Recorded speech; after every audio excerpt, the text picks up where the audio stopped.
भाजपा से क्या दिक्कत होगी? सारी मीटिंग आज हुई और सब लोगों की इच्छा यही हुई है कि हम लोगों को एनडीए छोड़ देना चाहिए। तो जैसे ही एनडीए छोड़ने का निर्णय सब लोगों की थी तो हमने उसी को स्वीकार कर लिया और आकर के यहाँ जो एनडीए की सरकार में हम मुख्यमंत्री थे, हमने मुख्यमंत्री पद से इस्तीफा सौंप दिया। बस क्या परेशानी थी? अब तो बहुत सारी चीजें हुई है, हमारे लोग बता देंगे।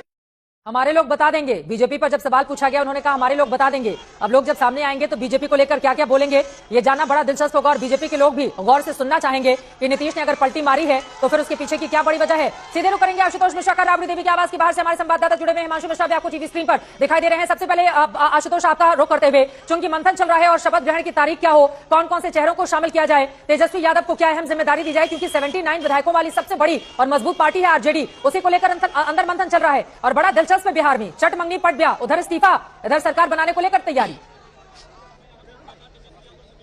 ये जो जैसे चट मंगनी पट ब्याह वाली बात कही चित्रा आपने, इसी में छुपा हुआ है वो स्मूथ ट्रांजिशन का राज कि किसी को पता भी नहीं चला दिल्ली से पटना तक और 24 घंटे में कैसे बिहार की पूरी सियासत बदल गई। जाहिर है ये एक दिन का पूरा घटनाक्रम नहीं है, इसके पीछे तैयारियां बड़ी थी, इसीलिए पोर्टफोलियो मंत्री संख्या ये अब अहम नहीं रह जाता, ये महत्वपूर्ण नहीं रह जाता। इन सब की चर्चा तो कहीं बहुत पहले ही हो गई होगी। अब तो जो है वो सिर्फ फॉर्मेलिटी है, जो कुछ होगा ये सब कुछ उसी पूरे तय रणनीति पटकथा के तहत होगा। फिलहाल नीतीश कुमार राबड़ी देवी के आवास पर पहुंचे हैं जहां महागठबंधन के सभी विधायक हैं। यहाँ पर होगा क्या, यहाँ पर तेजस्वी और नीतीश एक साथ सभी जो विधायक हैं इस गठबंधन के उनका अभिवादन करेंगे। नीतीश कुमार धन्यवाद प्रस्ताव देंगे क्योंकि उन्होंने जब नई सरकार बनाने जा रहे हैं तो समर्थन चाहिए विधायकों का, जो कि एक औपचारिक प्रक्रिया के तहत ग्रेटिट्यूड दिखाने के लिए वो यहाँ पहुंचे हैं। और ये आशुतोष जरा ये बताइए कि जब नीतीश कुमार से मुलाकात में, मुझे लग रहा है सुजीत इसका जवाब ज्यादा बेहतर दे पाएंगे। सुजीत जी, जब तमाम विधायक मुलाकात कर रहे होंगे नीतीश कुमार से तो इस बारे में मुस्कुराते हुए ये सवाल भी पूछ लेंगे कि हम लोगों को छोड़कर तो पलटी नहीं मारिएगा बीच में।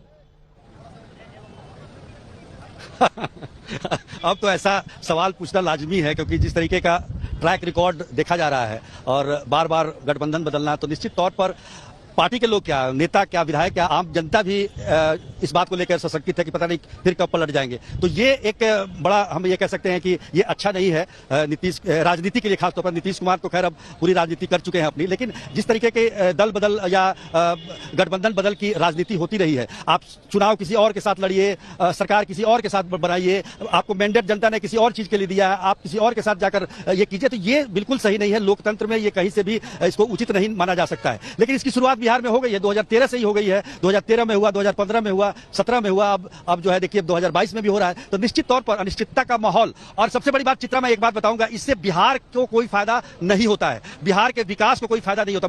मैं देख रहा हूं पिछले कई महीनों से ये चट मंगनी ब्याह वाली तो ऐसी कोई बात नहीं है, क्योंकि ये तैयारी काफी लंबे समय से चल रही थी, कई महीनों से ये तैयारी चल रही थी, गुपचुप तरीके से ये तैयारी चल रही थी। तो